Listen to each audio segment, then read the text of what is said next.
Lovely. Oh, there you go. Oh, De La okay. Hoya. Okay. Is that your version or? No, I'm a big fan of yours. I'm a big fan of yours. It's highly entertaining and it cuts to the bone. Right, exactly. It cuts right to the bone and it's honest and it's the facts. It's also very funny as well. I have a good writer. You do. But you're having fun doing it, and I think I don't know, I watch it the whole time. I know I hate it when you miss a week, to be honest, because I Oh my think gosh, I hate it too. But sometimes boxing is so slow and there's no big fights or nobody's talking shit to me. So, I gotta skip a week or two and gather some more information and come up with a clever clapback once in a while. So, I don't have often have 15 minutes. I've got an hour's worth of questions for you, so I'm going to rattle through, okay? okay. Because let me just remind everyone that you are in the top 20 greatest boxers of all time and three lineal world championship divisions, six weight divisions from super featherweight. Yeah, Listen to this, everybody. Super featherweight all the way up to middleweight. I middleweight. think it's right. Yeah. Yeah. Olympic gold, all those things. The golden boy, still the golden boy. Thank Um, you.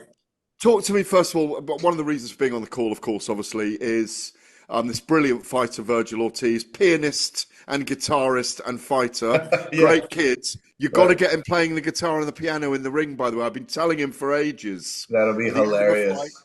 get the gloves off, play the piano. Um, Big fight with Erickson Lubin in Texas, and then Yeah, maybe, or if he should come through that, a super fight next year in America with yeah, Jaron Boots Ennis. exactly. Look, I mean, yeah, Virgil Ortiz at 154 is probably the most dangerous fighter today in that weight class. And the fact that he's fighting Lubin when nobody else wanted to fight Lubin. I mean,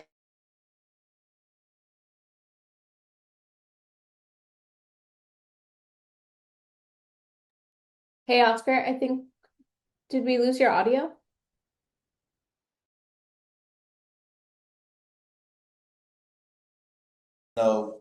would ever give credit to a guy who gives really tough fights to anybody.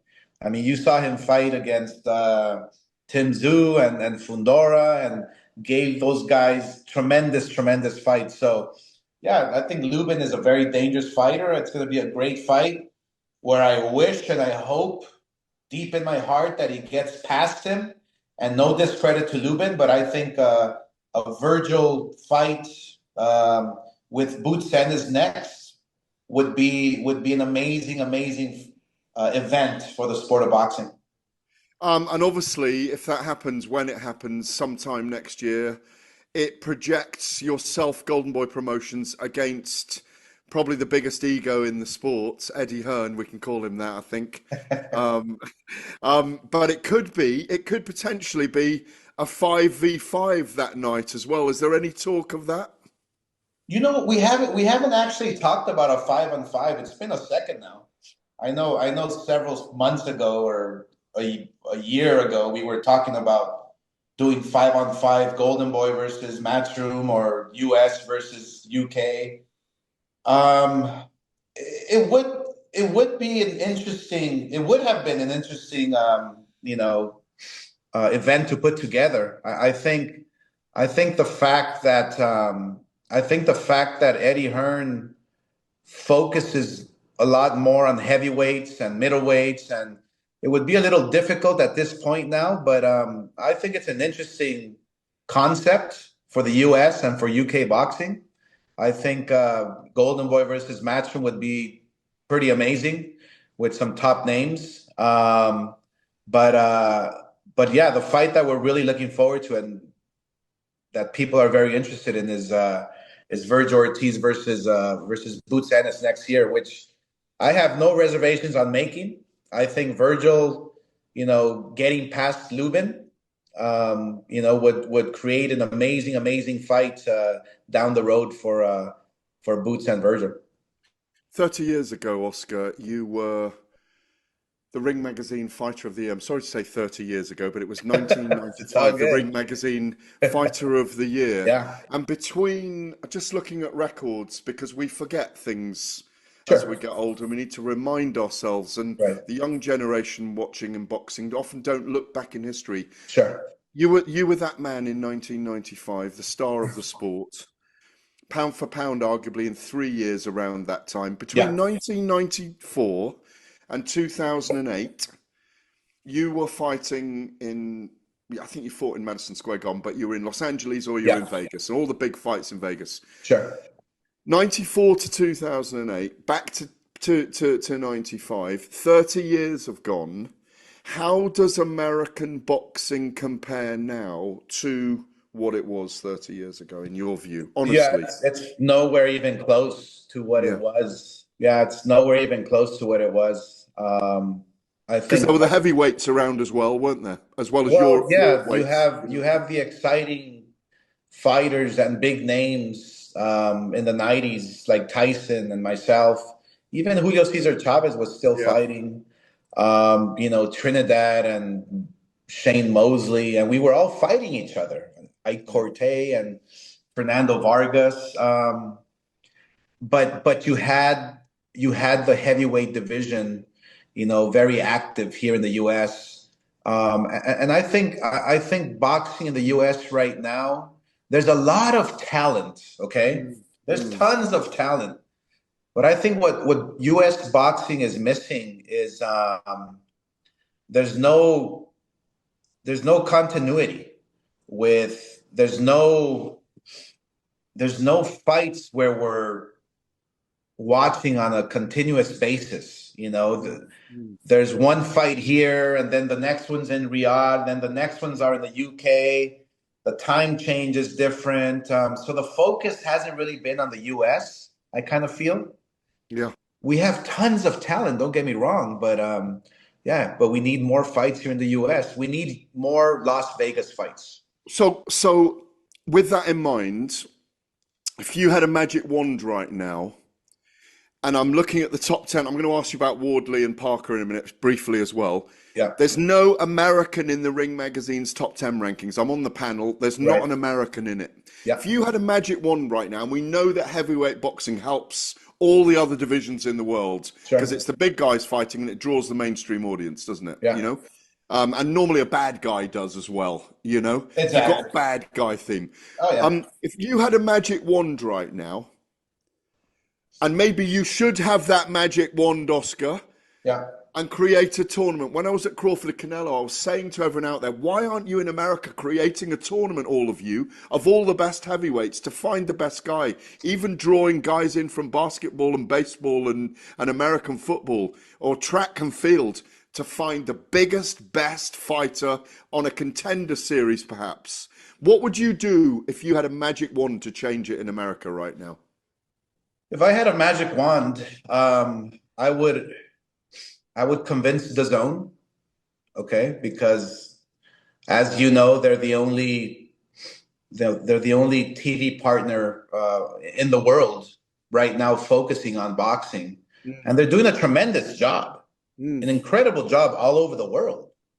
But if I had my magic wand, I would tell DAZN, let me create my own heavyweight tournament here in the U.S. and find that special diamond in the rough.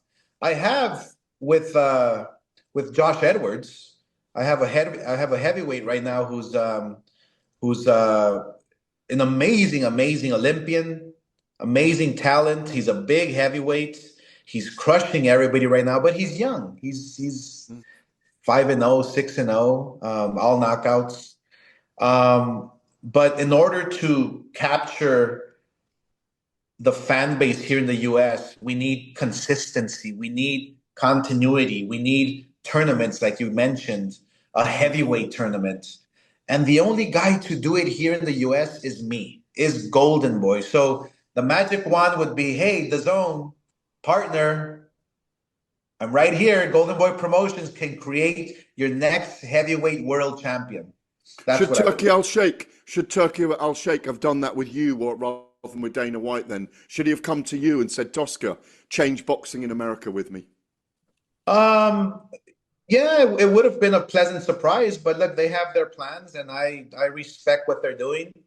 It has nothing to do with traditional boxing. I think that what TKO is doing and what they're doing with their vision, I don't think it's traditional boxing. I think it's going to be more of a separate league on their own.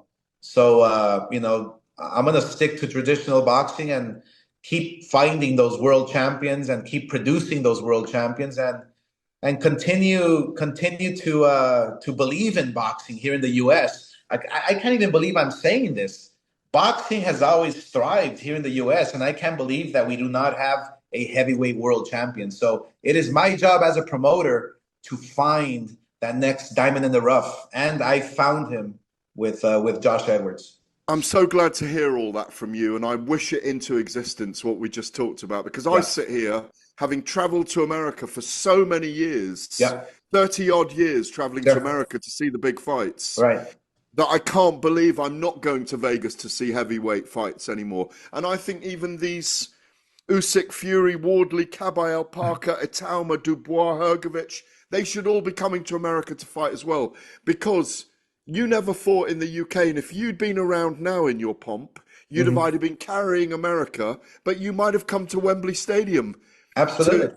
to fight Hamza Shiraz here or someone Right. here. You know, is that true? Yeah, it is true. And look, I believe that Eddie Hearn and Frank Warren have done an amazing job with UK boxing. They really have.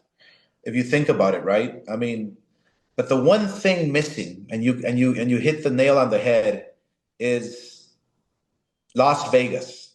When Las Yeah. Vegas, when you fight in the US, when you fight at Madison Square Garden, when you fight at the MGM or T-Mobile, then you become a global superstar. That's what's missing. That's what boxing right now is missing, that global superstar. Canelo, we know what's going to happen with him. Who's next? Who can be that next fighter to carry that torch on a global basis? We feel that right now, again, with my little magic wand, the zone. Let's build U.S. boxing back and bring the heavyweight division back and bring the middleweight division back and show the world that boxing is a global sport. I know that you and Ryan Garcia go at it publicly sometimes. And are you still promoting him? And what's happening with him at the moment? Yeah, I'm still promoting him. I still have multi fights left with him. Okay, in my contract. So let's put that out there. Um, we are discussing his next fight for the first quarter of next year. And do I believe he can become world champion? I actually do believe he can become world champion. When his head is on straight, when he's thinking properly, when he's focused on the sport of boxing that gave him everything. I strongly feel that Ryan Garcia can still be that next superstar for the U.S. boxing, and he Who do you can want him in become. with, Oscar? Who do you want him in with? Um, Ryan Garcia is in a very unique situation because he can fight at 47. He can fight at 154. I believe he can still fight at 140. I'm not sure. I haven't really spoken to him in a while. But I think Ryan Garcia is dangerous for anybody. I think Ryan Garcia, makes huge events with anybody fighting for a world title. If Ryan Garcia winning a world title would mean, great things for boxing. So I'm actually looking forward to his comeback. And finally, what have you got planned for Thursday? I actually have a really, really good one. It's Give us a little tease as we say uh, goodbye. it's actually, I'm gonna be talking about the whole sport in general, Okay. but I'm gonna be in character. Okay, it's gonna be pretty interesting and it's gonna be funny as hell. But you must remember, it's all facts. Everything I talk is all facts. So it'll be the funniest one yet. Well, it was very stimulating to talk to you today, and I hope I've stimulated you to get on the case with the DAZN and the heavyweights. And all my best wishes to Holly, who I always love seeing Thank you you. with. It gladdens my heart to see you together always, you two. I appreciate you, brother, and thank you very much. And Look forward to it. Thank you very much, Oscar. Always you a got pleasure. it. Thanks, Cheers. my man. Thank you. Good seeing you, brother. All right, Oscar, stay. Oh, Sorry. thanks. That was good, Jane, wasn't it? Yeah, that was awesome. I will send you the recording after we're wrapped up because it won't upload. Yeah, I will play. I've got a show for Talk Sport, an hour show in the morning. We're running it over a whole section as well. You'll be pleased to know. Oh, that's awesome. I'd love Yeah. to hear that. Yay. Thank you Okay, so I'll much. send Appreciate it. you the show when it's done. Awesome. Thank you. I'll send you the this video probably the next hour and a half or so. All right, sweetheart. Thank you very Thank much. you. Talk soon. Cheers. Bye-bye.